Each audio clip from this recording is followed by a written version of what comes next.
You've answered so many of my questions already, and I just wanted to piggyback on the last thing you said, really, which was about going to sleep and how much rest we get in that period. And one of the... You really don't need sleep. What you need, what you're wanting, what your body benefits from is releasing of resistance. So that's the greatest benefit that sleep gives you, is that you stop worrying about the things that have been bothering you, and you allow your energy alignment to take place. I have a lot of practices that I do to try to stay in the vortex, as you call it. And I notice that for me, one of the most challenging parts of the day is I wake up in a feels like a very small place. And so I start doing my practices to get myself into the vortex. Well, this is an interesting thing to notice, that if you go to sleep in the vortex, you're going to wake up in the vortex. Yes. If you go to sleep out of the vortex, you're going to wake up out of the vortex, because your vibration is right where you last left it, you see. So a very nice thing to do is to soothe yourself, bask yourself to sleep. Lie in your bed and just appreciate it. Just appreciate the fabric, appreciate the pillow, appreciate the well-being, appreciate, but what you want to do is appreciate anything that doesn't take you into that. In other words, if you've got a concern about your body, appreciating your body is at that moment might not be the best plan. If you're wanting a relationship and it isn't working out, then envisioning a relationship isn't the best plan. You want to do what's easy alignment. So Esther focuses on her pillow. She bought a new pillow and she just couldn't stop talking about it. She talked about her pillow as if there were 100 reasons to love her pillow. Jerry would say, "Good night, honey, I love you," and she would say, "I love my pillow." She just really got herself focused upon this, the way the pillow felt, the way it held her head, the way it smelled, the way she felt when she awakened in the morning. In other words, just focusing upon the positive aspects of a pillow put her in the vortex. We're not kidding you. And if you go to sleep in the vortex, you will wake up in the vortex. Certainly, in the scope of human events, there are many more things to think about that are more important than your pillow. No, not really. Anything that puts you into the vortex is important, you see. And so here's the pattern that we would encourage. So bask yourself to sleep.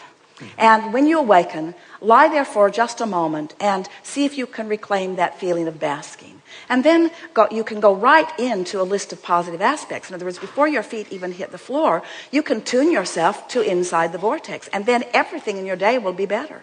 Everything in your day will be better. I love my feather pillow too. It holds my neck just right. And I have a practice of, really grounding myself before I go to bed. But somehow it's not showing up the way you're saying. I still wake up often and it feels like I'm in this other land. And it's like a one-way mirror. You can only see down, you can't see up. It's a progressive thing. You see, these are the things that you want to be aware of. And so let's just ask you some questions here. Okay. Do you accept that you are...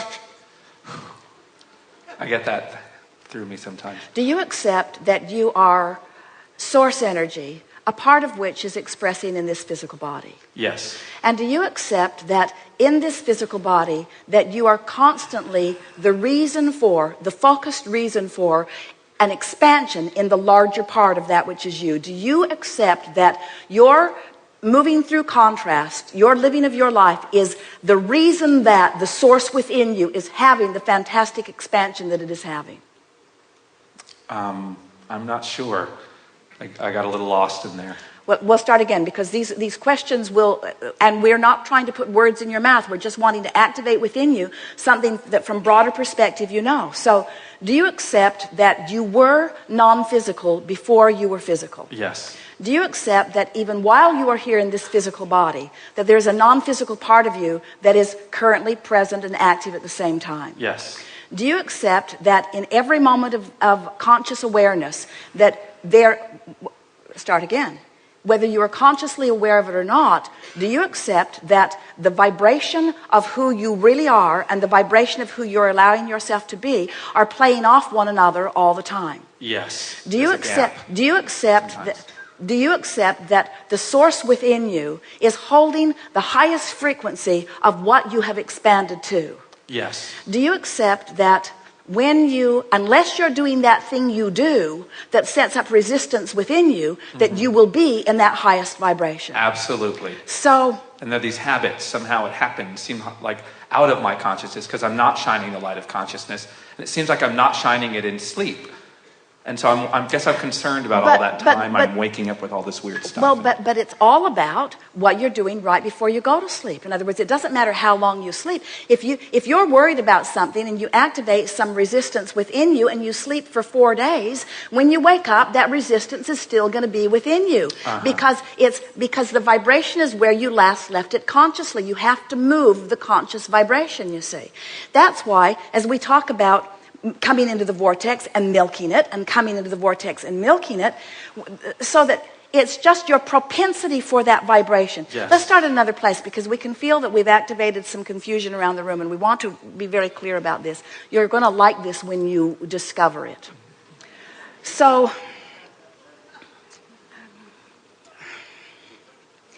every thought that has ever been thought still exists. And those thoughts are gathered together by law of attraction. There's a coalescing of them. So there are rivers and streams of thoughts. So what you're really wanting to do is to figure out how to tune to the highest frequency of who you are. And your emotions hold the key to that. So if you can accept that all of that expansion has taken place, and that the larger part of you stands being, knowing, being who you are, and you are not beating the drum of something that's bothering you, in the absence of that resistance, this powerful law of attraction vortex will take you right to who you are. And as you're being called to it, you feel the passion of it. In other words, the moving in the direction of who you are is what exhilaration is. It's what passion is. It's what frisky is. It's what that robust feeling is. The feeling of coming into alignment. Now, you're not ever going to get it done, because life's going to, no matter where you stand, there's still going to be contrast. Even inside the vortex, there is variety that is causing you to ask for more. Yes. So you're always going to be asking for more, and you're always going to have already become more. So your work is always the same, to allow yourself to be all that you have become. And anytime you're not allowing it, you're going to know it by the negative emotion that you're feeling. So if you just do your best to feel as good as you can, as much as you can, and especially right before you go to sleep, what you'll begin to notice is that you'll have more obvious in the vortex moments. And when you are aware that you're feeling good, that's when you want to stop and practice the vibration of it. Now, here's what all of that was leading up to. Our friend earlier, in fact, it's come up several times as we've been chewing together here already today, talking about the lives that you're born into, or the environment that surrounds you, or what you're witnessing even when you're children. In other words, what is it that sets your patterns of thought into motion? And we say, for most people, it's what they are observing. What you're observing is what causes you to begin to offer your vibration. So if you see something that's lovely, you offer a vibration that matches it. If you see something that's awful, you offer a vibration that matches it. And so a lot of where people are by the time that we begin to visit with them has to do with what their environment has been like and what they've been observing, because they are vibrationally responding to what they've been observing. So injustices or unfairnesses or sicknesses or poverty or abundance or wellness, people are they allow what they're observing to train their vibration. But that's because when they were first born, the people around them said, look at me and please me. Now, they were born with emotion that was saying otherwise. They were born with emotion that said, this love really feels good, and this hate really feels bad, and this confidence really feels good, and this uncertainty really feels bad. But a lot of people still were sort of swept away by what they were observing. The details of their life caused them to establish the patterns of thought. So as we visit with someone like you, you have all kinds of patterns of thought. Some of them are serving you well, and some of them are not serving you very well. But the thing that we really want you to hear from us is that law of attraction is going to deliver to you the thought that matches where you are. In other words, where you are is where you are. Where you are is where you are. If you're having an unpleasant conversation with someone, it's likely that you're going to have another one and another one and another one. It's likely that you're going to stew on it. It's likely that you're going to turn on television and see something similar to it. It's likely that you're going to check your email and there's going to be something else there, because law of attraction is going to keep mimicking and reflecting back to you how you feel. So how does someone move themselves into a better feeling vibration? How do you make the adjustment? How do you find something? How do you move? Because law of attraction is not helping you out. Law of attraction says, oh, you don't like that, then you won't like this either. And oh, you don't like that, then you won't like this either. And oh, you don't like that, then you won't like this either. And so, how do you break that? How do you break that cycle? Shift focus. But how do you shift your focus when law of attraction is dishing out the ideas? When law of attraction is dishing out the next. In other words, you can be focused on something in the moment that is unpleasant. Before you know it, you're remembering that bad thing that happened and that bad thing that happened, and now you're standing in line in the post office, which was bad enough, and then somebody else is talking to you about the thing that happened to them, and it's just a spiral that keeps going. So now we're building up to something, because we want you to follow this track. So trying to change the thought is not going about it the easy way, because the thought that you're most likely to think is going to pretty much match the thought you've been thinking. It's like a war. In the same way, it's not like a war. It's like law of attraction saying, here's more, here's more, here's more, here's more. It's a war in the sense that it's not who you really are, and you don't want to feel bad. So yeah, I just meant if I try to talk against that thing, I stopped that years ago, because it feels like... That's what we were demonstrating with those cards. All it does is cause you to dig in more. So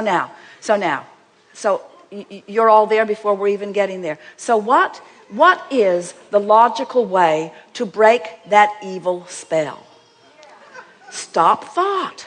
Stop thought. Take a walk. Go for a run. Listen to some music. Meditate if you can. In other words, what you want to do is slow the thought down. Now, what we said earlier is, if you're specifically negative, get more general negative, and then get more general negative, and then get more general positive. But it's much easier. Friends, it is much easier. It is so much easier to just catch yourself having accidentally stumbled into the vortex, and then just stay there a little longer until the these are the key words: to allow the source within you to tune you to the frequency that is really who you are. Because that's what's going to happen. The negative stuff tuned you. It took a long time, but the negative stuff did tune you. You can allow the positive stuff to tune you. And it will. It is all day, every day. If you could stand in your vortex where we are and see what we see, you would understand that you have the resources that creates worlds wrapped around you all the time.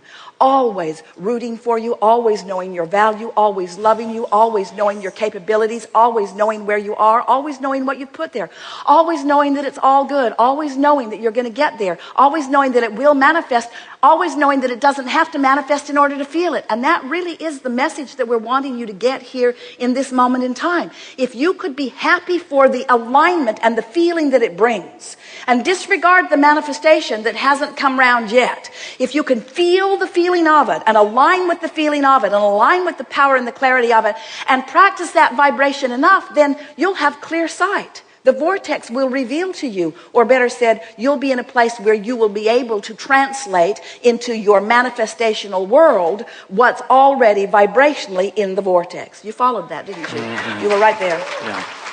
Yes. Thank you. Yes, indeed.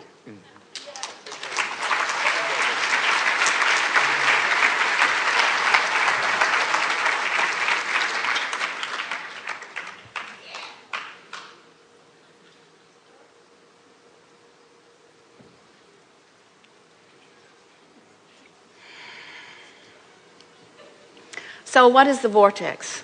It's a state of being where the larger part of you exists. It's the fullness of who you are, holding a steady light so that you will always know in every moment where you stand in relationship to it. It's the guidance that you have always been looking for, that has always been available.